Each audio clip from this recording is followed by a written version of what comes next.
নমস্কার সবাইকে, মুড়ি ব্লগে আপনাদের অনেক অনেক স্বাগত জানাই।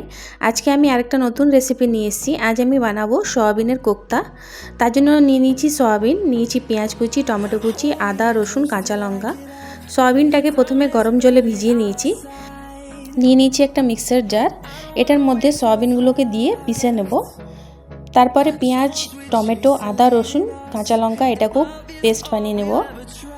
সয়াবিনটাকে পিষে নিয়েছি, এবার একটা বড় বাটিতে ঢেলে নেব।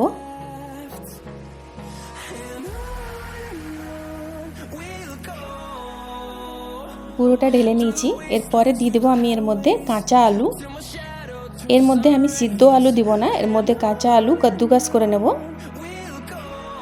আলুটাকে কাদ্দুকাস করে নিয়েছি। এরপরে দিয়ে দেবো আমি এর মধ্যে 4 চামচের মতন বেসন। এই রেসিপিটা আপনারা নিরামিষের দিনে বানাতে পারেন, খেতে খুবই ভালো লাগে। দিয়ে দিয়েছি 4 চামচ বেসন। এরপরে দিয়ে দেবো এর মধ্যে হলুদ গুঁড়ো একটুখানি, 1/2 চামচ। দিয়ে দেবো লঙ্কার গুঁড়ো আর দিয়ে দেবো জিরের গুঁড়ো। এরপরে দিয়ে দেবো স্বাদ মতো নুন, দিয়ে ভালো করে মিক্স করে নেব। এটা বিনা জলেই মাখবো, আলুর মধ্যে যে জল বার হবে সেটা দিয়েই মাখানো হয়ে যাবে। এরপরে গোল গোল করে লম্বা লম্বা করে কোপ্তার শেপ দিয়ে দেবো। দেখুন এমনি করে বানিয়ে প্লেটের মধ্যে তুলে নেব। আমার ভিডিও যদি আপনাদেরকে দেখতে ভালো লাগে তাহলে সাবস্ক্রাইব করবেন, লাইক করবেন, কমেন্ট করবেন আর ঘরে একবার অবশ্যই বানিয়ে দেখবেন। সয়াবিনের তরকারি তো আমরা অনেকবার খেয়েছি, একবার এমনি করে কোপ্তা বানিয়ে দেখবেন। সব সয়াবিনের কোপ্তাগুলো আমি বানিয়ে নিয়েছি। এরপরে এগুলোকে ভেজে নেব। তার জন্য বসিয়ে দিয়েছি কড়াইয়ের মধ্যে দিয়ে দিয়েছি সাদা তেল। এরপরে বলগুলো দিয়ে ভালো করে লাল লাল করে ভেজে তুলে নেব। এক পিঠটা হয়ে গেছে, এবার পাল্টে নেব।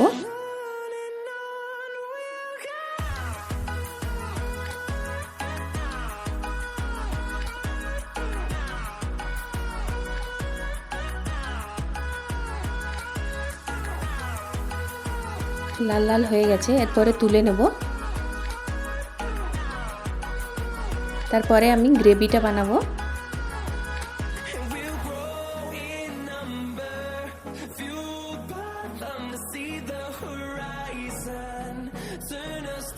সবগুলো তুলে নিয়েছি।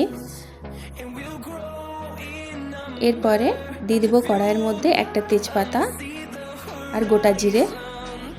এগুলো যখন লাল হয়ে যাবে তখন দিয়ে দেবো এর মধ্যে আমি পেঁয়াজ, রসুন, আদা, কাঁচা লঙ্কা, টমেটোর পেস্ট বানিয়ে নিয়েছি, সেটার মধ্যে দিয়ে ভালো করে মিক্স করে নেব। এরপরে মিক্সার জারটা ধুয়ে জলটা একটু দিয়ে দিলাম হলুদ গুঁড়ো, দিয়ে দিলাম একটুখানি লঙ্কার গুঁড়ো, দিয়ে দিলাম জিরের গুঁড়ো, ধনের গুঁড়ো, কাশ্মীরি লাল লঙ্কার গুঁড়ো, দিয়ে ভালো করে মিক্স করে নেব। এবং মশলাটাকে ভালো করে কষে নেব। এরপরে দিয়ে দেবো স্বাদ মতো নুন। মশলা থেকে যখন তেল ছাড়বে তখন আমি এর মধ্যে জল অ্যাড করব। মশলা পুরো কষানো হয়ে গেছে, দেখুন মশলা থেকে তেলও ছেড়ে দিয়েছে। এরপরে দিয়ে দেবো এর মধ্যে গরম মশলার গুঁড়ো, দিয়ে ভালো করে মিক্স করে নেব। এরপরে দিয়ে দেবো এর মধ্যে জল। মশলা পুরো কষানো হয়ে গেছে।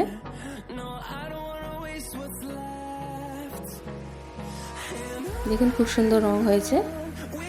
এরপরে দিয়ে দিলাম এর মধ্যে 1.5 কাপের মতন জল।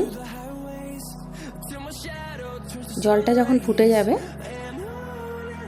তখন আমি কোপ্তা বলগুলো এর মধ্যে দিয়ে দেব। জলটা ফুটে গেছে। এরপরে কোপ্তা বলগুলো দিয়ে ভালো করে মিক্স করে নেব। 5 থেকে 7 মিনিট ফুটিয়ে নিয়েছি। এরপরে গ্যাসটা বন্ধ করে দেব। তারপরে আপনাদেরকে তুলে দেখাবো। একবার ঘরে বানিয়ে দেখবেন, খেতে খুবই ভালো লাগে। ভিডিওটা তাহলে এখানেই শেষ করছি। সবাই ভালো থাকবেন, সুস্থ থাকবেন, সাবধানে থাকবেন।